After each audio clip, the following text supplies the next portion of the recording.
Eu sou a Ana e este é o Educação Financeira para a Vida, o seu podcast sobre finanças e espiritualidade.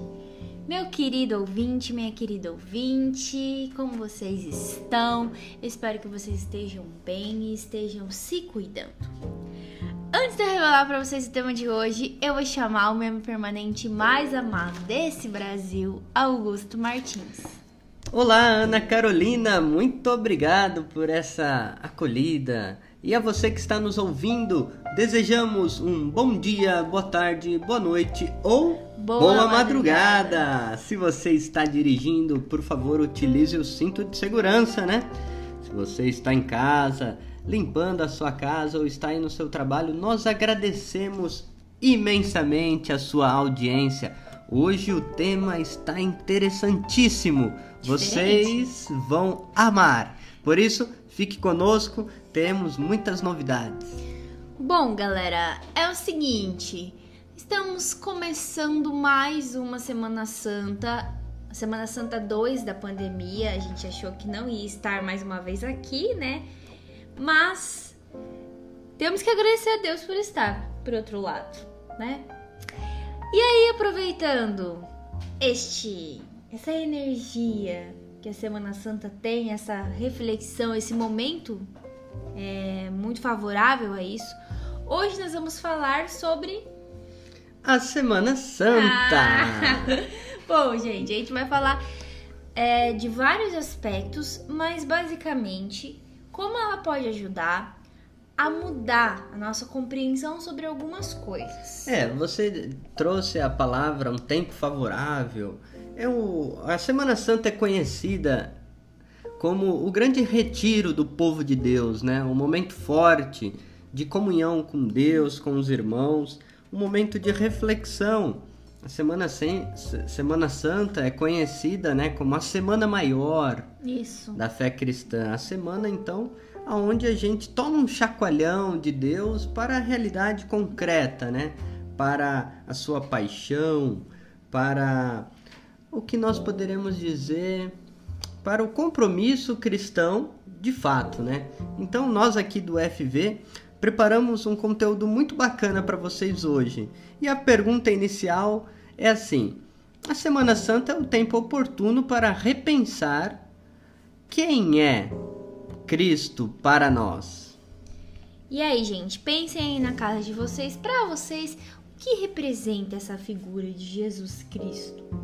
E por que nós temos dificuldade em aceitarmos e assumirmos o messianismo, ou seja, Jesus Cristo, Jesus de Nazaré, conforme é narrado nos evangelhos? Então, facilmente nós caímos em visões mágicas que são muito perigosas, sabe, Ana? Exatamente. Às vezes a gente tem dificuldade e parece que ao mesmo tempo, assim, pra mim, falando pessoalmente, é algo muito simples, mas para outras pessoas não, de fazer essa leitura. Então a nossa provocação hoje aqui no FV vai ser essa: como mudar a visão, mudar o nosso óculos para várias coisas. Então a gente vai se pautar, vai começar então por essa figura de Cristo, já que é o centro da semana que nós estamos vivendo. Exatamente. E aí no final vocês vão se perguntar: e o que isso tem a ver com FV? Tudo a ver. Aguarde e vocês verão. Da nossa maneira de compreender Deus vai depender a nossa prática, a nossa ação, como a gente justifica a nossa fé, a nossa crença. E aí também a gente costuma falar Jesus Cristo. Vale destacar logo no início deste podcast, Ana, para os nossos ouvintes, queridos e queridas, que Cristo não é o sobrenome de Jesus. Ah, boa, isso é boa. Eu achava isso super quando eu era criança. Por quê? Juro. Augusto Martins, Ana Carolina. Não, Fernandes Alves. Bem, não Cristo significa ungido. A palavra Christos em grego significa ungido. E é o mesmo significado da palavra Messias. Em hebraico, Messias é ungido. FV é cultura, gente. Então, veja só, Messias, Cristo, ungido, querem dizer a mesma coisa. Adorei saber isso. E por que é importante a gente destacar, compreender que tipo de Messias é Jesus de Nazaré? Porque na época de Jesus, Ana, existiam vários Messias, várias pessoas que diziam ser Messias, libertador, gente que incentivava a luta armada contra o Império Romano, e até na época do povo de Israel já existiram outros que receberam essa nomenclatura, Messias. Esse título, né? Isso, esse título. Lembremos que quando um rei era ungido para governar, ele era um Messias, um ungido. Era associado muito a essa figura de algo além, né, acima, o religioso, não sei, escolhido, né, para ser o representante ali, o governante, e tinha muito a ver com essa questão da religião da época, né? Mas, Augusto, eu queria então que você falasse um pouco, já que a gente precisa recordar e enxergar de uma nova maneira como é esse Messias, como é esse Cristo, qual é a diferença então desse Messias que a gente enxerga, tipo, vamos chamar assim, do mundo, do senso comum, para a figura de Jesus? O que ela representa assim como Messias? Qual é a diferença desses dois? Bem, eu vou começar diferenciando o tipo de Messias de Jesus com isso que você denominou Messias do mundo, né? Isso. O Messias do mundo, haja vista a grande tentação que Jesus se encontrava e que as pessoas ali até incentivavam ele, os líderes religiosos do seu tempo, da religião judaica. Lembra? Salva-te a ti mesmo, Sim. Desce da cruz. Isso de hoje, um tipo de messianismo, de salvar a si mesmo, de beneficiar alguns. Um Messias da opressão, da exploração. Um Messias que está do lado dos fortes, daqueles com saúde. Um Messias todo-poderoso que então desce da cruz, né? Entendi. Que é essa provocação que é feita para Jesus, que é narrada no Evangelho de Marcos, que eu acho muito afrontoso, gente, essa parte assim, você salvou tantas pessoas, então desce daí, já que você é Messias, você é o Cristo, por que não salva você mesmo? Lembremos, Ana, que isso tem a ver com aquela tentação do diabo no deserto. Verdade. Se é o Filho de Deus, transforma pedra em pão, salva-se a si mesmo. Pula do penhasco, Ou né? seja, é um tipo de Messias que faz tudo em benefício próprio e do seu grupinho. Então lembremos, a tentação do diabo, né, no deserto, ou seja, para Jesus utilizar o seu messianismo para benefício próprio. Ou seja, um individualismo em primeiro lugar. Isso, nós podemos dizer que no messianismo do mundo, que não corresponde ao messianismo de Jesus, é a religião que está a serviço da política e da economia. O que nós vimos diversas vezes na história da humanidade, inclusive até no nosso país, aqui no Brasil. Quantas vezes a religião instrumentalizada abençoa e santifica práticas políticas e econômicas que não são em favor dos mais pobres. Não condizem com a ideia do Cristo que a gente conhece nos evangelhos, que a gente conhece das passagens e das parábolas e das histórias. Exatamente. Você disse de novo o Cristo, o ungido, o Messias, Jesus de Nazaré, que é possível, através de estudos, conhecer o conteúdo da sua pregação, aonde ele viveu, o que ele fez. Então, isso é muito importante.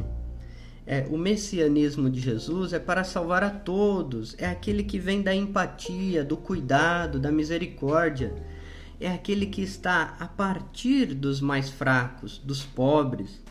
É aquele, de fato, que não desce da cruz, ou seja, assume as suas consequências, o seu messianismo, até as últimas consequências, na radicalidade do amor.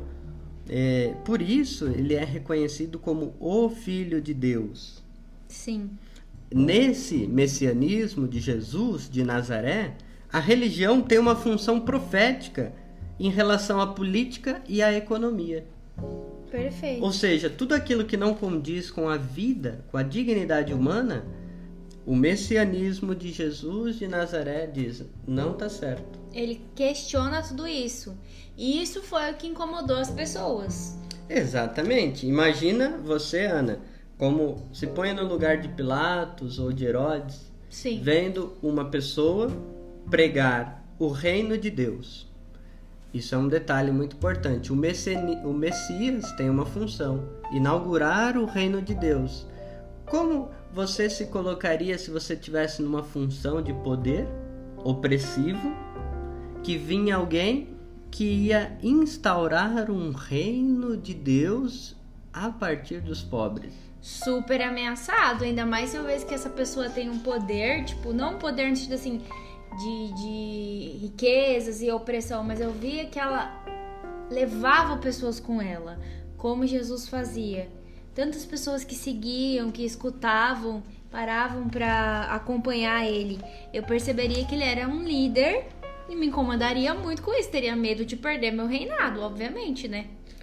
Então por isso tá justificável que as pessoas se sentem ameaçadas. Super. Como hoje em dia, né? Todos que estão no poder, quando vê alguma organização do povo, se sente acuado. E uma coisa interessante é que, assim, para nós, às vezes, parece muito fácil, simples, porém não é tanto. Na época de Jesus, esse reino já era um anúncio comum. Como eu disse, existiam vários messias, mas qual que foi o diferencial do reino de Deus para Jesus de Nazaré? Bem, lembremos que João Batista também pregava a conversão. Sim, que era o primo dele no caso, né? Mas era uma conversão, a gente pode dizer, apocalíptica, pelo medo. Tipo, você tem que se batizar aqui, porque senão você vai ser condenado. Já era pra você, meio que isso. Isso. Porém, o reino de Deus para Jesus, ele é relacional. Ou seja, ele está mais voltado ao modo da que a gente se relaciona na nossa vida humana. E não está só para um além-mundo. Tipo, pro céu. Isso. É aqui mesmo, na nossa vida do cotidiano, que tem que acontecer. Eu entendo essa diferença. Um é, tipo, profético, esse apocalíptico, no sentido de um futuro que ainda vai acontecer uma coisa extraordinária. E Jesus é no seu cotidiano, no dia a dia, na vida ali. E para diferenciar dos batistas, do movimento do primo dele, de João Batista, começaram a existir algumas diferenças práticas. Porque para um, Deus é juiz que condena e você se converte para não ser condenado, por medo, né? Por medo, o medo em primeiro lugar ali. E para Jesus a conversão é participar do reino já. Então a salvação é a graça dada de maneira gratuita para você já experimentar isso aqui na terra. E eu acho mais legal que é experimentar isso em uma comunidade, em conjunto. Com outras pessoas, não é tipo um pensamento individual. Eu na minha vou me salvar e o outro que se lasque. Não. É todo mundo junto ali para alcançar a salvação do povo, da comunidade, enfim, que seja. Não sei o nome de como se chamava naquele período, né? Ao invés de se livrar do pecado, escapar do castigo, que é a compreensão de João Batista, para Jesus, converter é participar do reino. Aí entra a dimensão da alegria, da festa. A gente poderia estabelecer uma imagem na nossa cabeça, assim, é como se fosse tomar banho, né? Sim. Entre aspas, tomar banho é a conversão, entre aspas.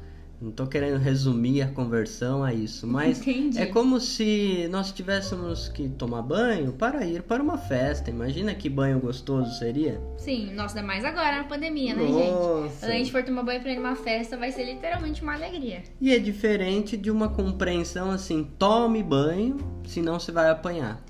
Ah, quando você é criança, né? Que sua mãe fala... Você entendeu?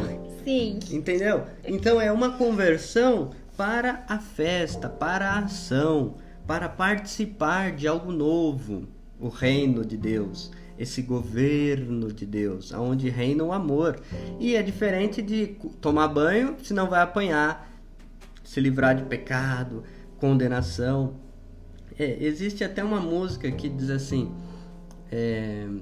onde reina o amor, Deus aí está. Fraterno amor, Deus aí está. Sim. Mas, Augusto, tem mais uma coisa que eu tô pensando aqui. Esse reino, por exemplo, que os poderosos achavam que Jesus ia tomar o lugar deles no reinado, tipo, deles, né? Na liderança dos povos, enfim. Como chefe ali, vamos dizer, de Estado. Mas esse reino que Jesus fala, não, esse reino, né? O reino de Deus. O que é esse reino, então? O que ele é? Como que a gente entende ele? Bem, olha, a gente pode, a partir da pregação de Jesus, lendo os evangelhos, Mateus, Marcos, Lucas, João, a gente pode pensar alguns elementos. Por exemplo, quando ele diz, o reino de Deus está próximo, convertei-vos e crede no evangelho. Mas uma das passagens que tem bastante explícito ali o que é o reino, lembremos que Jesus utiliza muitas parábolas para dizer como é o reino. Parábolas são as metáforas, igual a gente usou do banho. Isso, como que é o reino? O que é o reino? Mas uma coisa interessante é quando Jesus, no início do seu ministério público, quando ele inicia, né, a sua ação ali na Galileia, ele vai em Nazaré, abre o livro sagrado e lê uma passagem de Isaías. Ele diz o seguinte: o Espírito do Senhor está sobre mim, porque Ele me ungiu. Ele me enviou para anunciar a boa nova aos pobres, para proclamar aos cativos a liberdade e aos cegos a recuperação da vista, para pôr os oprimidos em liberdade, para proclamar um ano de graça da parte do Senhor. Ele enrolou o livro, devolveu e disse: hoje se cumpriu esta passagem. Ou seja, ali está o conteúdo do reino. O que é o reino de Deus? É como Deus vai governar. E lembra que eu falei que quem governa era ungido por Deus? Sim. Olha só, o Espírito do Senhor está sobre mim porque Ele me ungiu. Entendi. Quem é ungido? Vai ser o governante. Vai ser o rei. O rei. E ele disse, ele me enviou para anunciar a boa nova aos pobres, proclamar aos cativos a liberdade, aos cegos a recuperação da vista. Porque naquele tempo tinha essa questão de um povo que estava escravo. Exatamente. Vejamos que o povo de Israel sofreu mais de 500 anos pelos egípcios, babilônios, persas, assírios e na época de Jesus pelo Império Romano. Roma, né? E Jesus assume para si, ele toma a bola no peito e diz: o Espírito do Senhor está sobre mim, ele é o Messias, o ungido. Ou seja, ele chama a responsabilidade ali. Aí nós entendemos que Jesus de Nazaré é o Cristo enviado pelo Pai. Isso é uma diferença, né? Se para João Batista Deus é o juiz, o condenador, para Jesus de Nazaré Deus é o Pai, o Abá, aquele que dá ao Filho a missão de inaugurar o reino de Deus.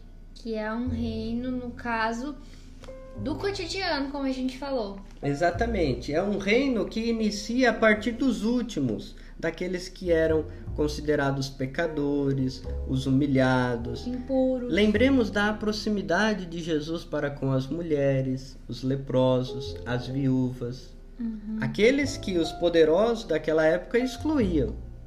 Sim. Entendeu? Exato. Então, o reino de Deus, na linguagem de Jesus, no conteúdo da sua pregação, ele tem um aspecto profundamente relacional. Então, você vai dizer, mas quando que o reino de Deus ele tomou uma perspectiva para além do mundo? Sim. Bem, a gente já falou aqui em outros episódios sobre a Palestina do século I, mas a gente vale destacar assim, Jesus pregava o reino de Deus, sim, que iniciava aqui na Terra, no já, da história. Mas naquele momento existia uma forte onda apocalíptica que tentava olhar o mundo como algo pecaminoso. Então o reino de Deus era algo fora desse mundo. Não tinha que ser como... Naquele mundo não tinha como ser, porque o mundo estava tudo errado. Exatamente. Mas para Jesus tem mais uma perspectiva histórica, profética, do que apocalíptica. Vamos dizer que o apocalíptico é o ainda não. Sim, é o futuro. Do reino. É o que ainda não aconteceu, mas vai acontecer. Um futuro que ninguém sabe quando vai. Na linguagem teológica, a teologia chama isso de escatologia, as coisas últimas que acontecerão. Mas esse reino já está acontecendo. Na linguagem cristã, isso é fruto do Espírito Santo, que movimenta os nossos corações para a justiça, para a solidariedade, para a partilha, para o amor, para a caridade. Mas, a partir ali de Constantino, dentro da história da igreja, quando o imperador se declara cristão, o reino de Deus toma uma perspectiva para o céu. Entendi. Depois da morte, aí é o reino de Deus. Então não fazia mais sentido a pregação do reinado aqui na terra. Entendi. Portanto, nesta Semana Santa, para você, nossos ouvintes, é aí que a gente quer trazer esse questionamento. Por que nós temos dificuldade em aceitar que Jesus de Nazaré é o Messias enviado pelo Pai? E quais são as implicações práticas disso, por exemplo, no campo da educação financeira? Então, gente, eu acredito assim que, diante do que a gente falou aqui hoje, eu quero que vocês pensem aí, onde vocês estiverem, que é uma quebra de paradigmas. Primeiro começa por aí, né? Que o que Jesus faz é uma quebra de paradigmas. Eles esperavam um rei que ia solucionar os problemas deles, da escravidão, do não sei o quê, ou que ia pregar uma nova doutrina, e não. Ele simplesmente começou a viver e trazer para perto dele aquelas pessoas que estavam à margem, marginalizados, né? Então ele inclui. Primeiro eu vejo nesse ponto, assim.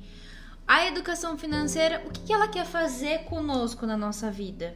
Né? Aí tem vários pontos, tem a alfabetização financeira e tem a inclusão. Ela tem esse papel de trazer as pessoas como cidadãos que participam da vida econômica da sua família e de uma cidade, de um estado e de um país como um todo. Eu acho que começa por aí.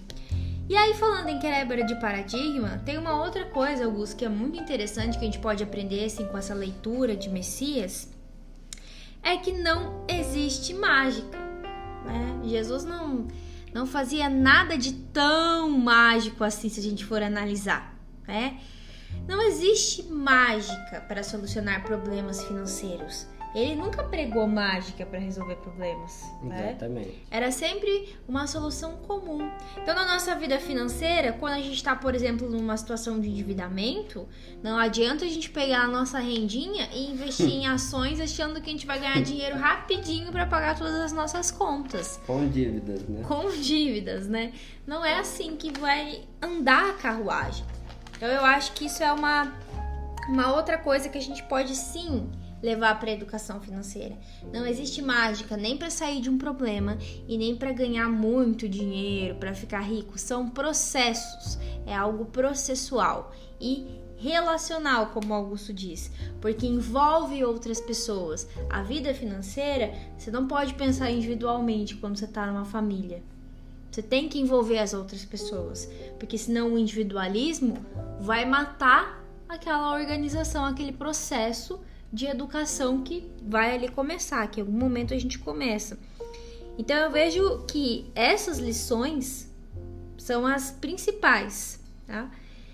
E por fim, assim, Augusto, eu acho que é muito legal a gente falar que Jesus ele vem para mudar a maneira como as pessoas enxergavam algumas coisas. Por exemplo, a gente não falou aqui, mas naquele tempo as pessoas levavam muito a ferro e fogo as leis, né, da religião.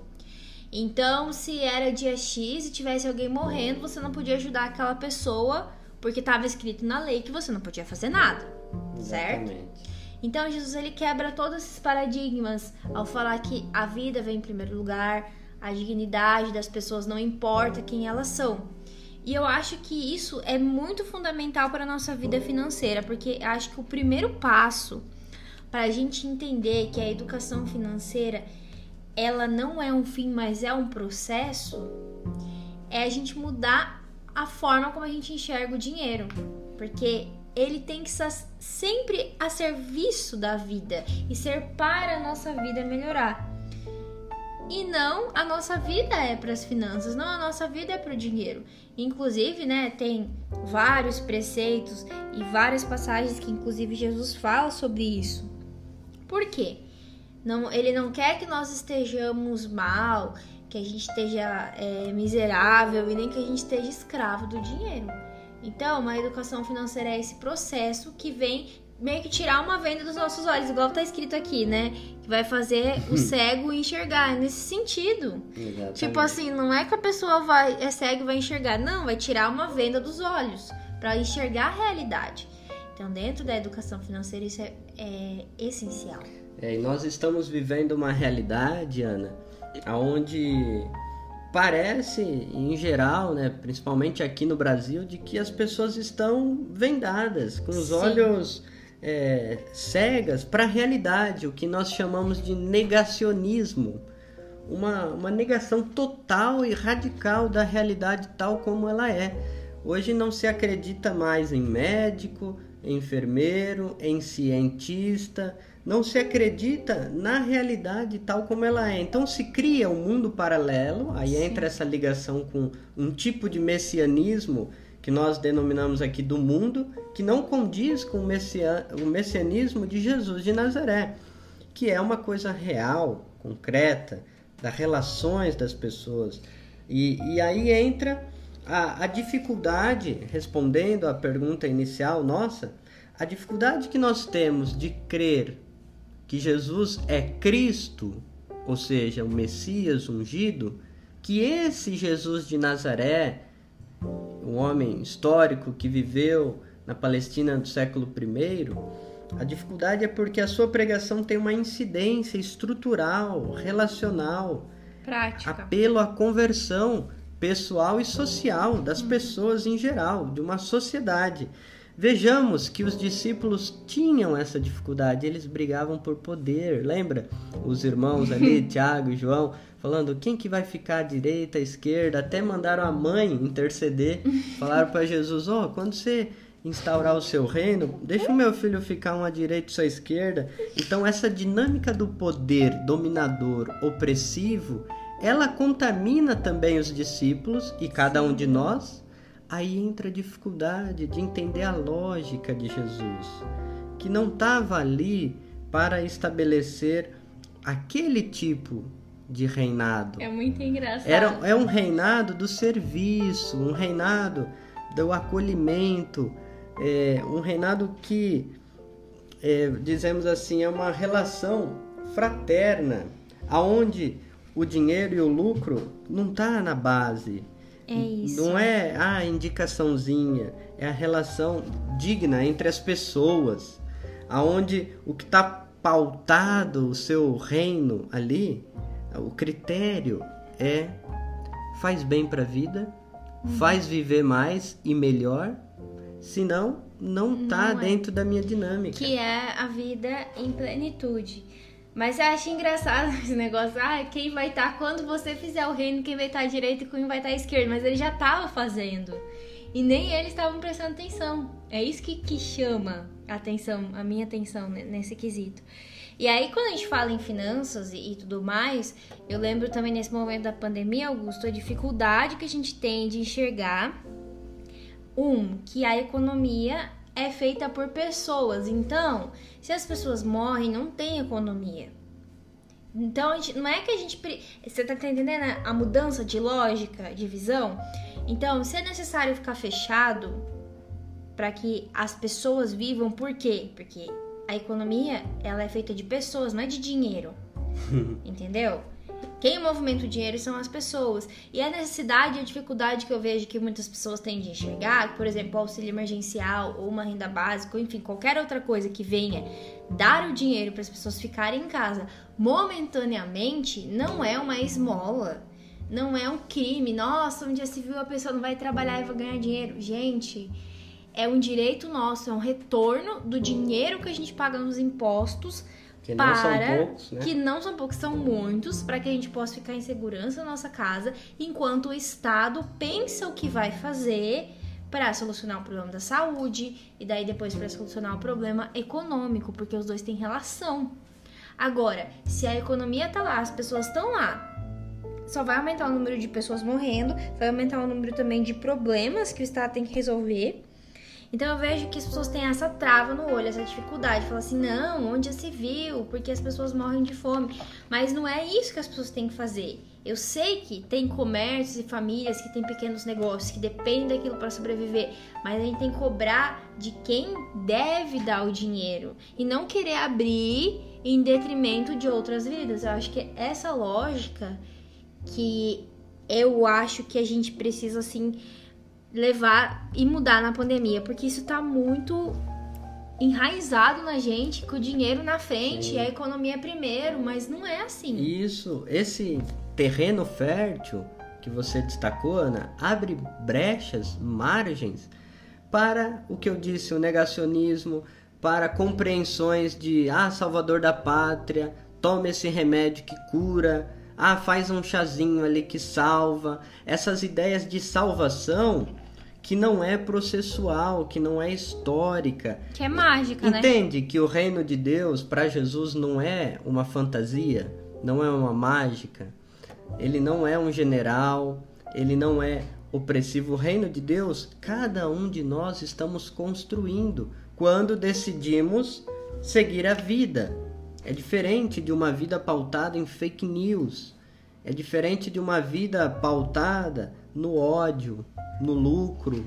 Quando você fala aqui do Estado estar presente, também diante de empresários, sim, com certeza, fazer-se presente. Então aqui entra um apelo, né, do nosso EFV. Como que você está vivendo aí esse momento de pandemia? É difícil para todos nós, estamos perdendo pessoas, amigos próximos, parentes. A gente precisa pensar qual solução que eu espero? Uma solução mágica? Vir do céu um fim de mundo apocalíptico? Ou uma solução histórica, processual, dinâmica, de corresponsabilidade, de responsabilidade social, de justiça social? É só assim que a gente consegue dar uma mudança, criar esperança, ânimo em nosso coração para vivermos melhor. Então, sim, como que você e sua família está vivendo esta pandemia? Angustiado? Todos nós estamos, mas vamos transformar essa angústia em um agir para mudança? Ou a gente vai se resignar, aceitar a indiferença, a morte, o negacionismo, como se nada tivesse acontecendo? É um momento oportuno esta Semana Santa para olharmos para Jesus, aprendermos dele, da sua humanidade, um caminho seguro para compreender o jeito de ser de Deus, o seu reino, o que ele quer para nós. Eu acho que é isso, Augusto, você resumiu tudo, e que a gente possa usar esse momento oportuno, essa semana, para refletir tantas coisas que a gente pode aprender com o serviço, né, que é tratado lá na quinta-feira, que é o lava-pés, que Jesus ensina o serviço em primeiro lugar, depois a sua paixão, depois a sua ressurreição. E toda essa semana que a gente possa refletir como a gente está vivendo, né, em comunidade, e como a gente está vivendo com o dinheiro, porque pensem que o que deixa a cabeça das pessoas assim em economia é o dinheiro estar em primeiro lugar. De que adianta eu abrir o meu negócio e depois eu morrer, gente? Aconteceu isso com pessoas, clientes do Augusto em Cascavel. A pessoa abriu o estabelecimento, fez festas e ficou na UTI e morreu. Gente jovem, não é idoso, é gente jovem. Então, que a gente pense que a gente não quer uma vida para o dinheiro, para as finanças. Nós queremos finanças para a vida, para favorecer a vida, para servir a vida, para que a vida esteja mais plena, mais abundante para todos. E é isso que o FV deseja para todos vocês. E também a gente já vai desejar uma feliz Páscoa, né? Porque Exatamente. a gente vai se encontrar, já vai ter passado a Páscoa. Então, uma super feliz Páscoa para vocês. Não aglomerem, tá, gente? Esse foi os votos mais sinceros do FV, embora com um tom bastante profético, apocalíptico, chamando a conversão, sim, mas uma conversão de sentido de vida, uma conversão na base do que Jesus dizia, para participarmos desse reino de amor, de justiça, de misericórdia, esse reino de vida, esse reino de solidariedade, que é o que Jesus quer para cada um de nós.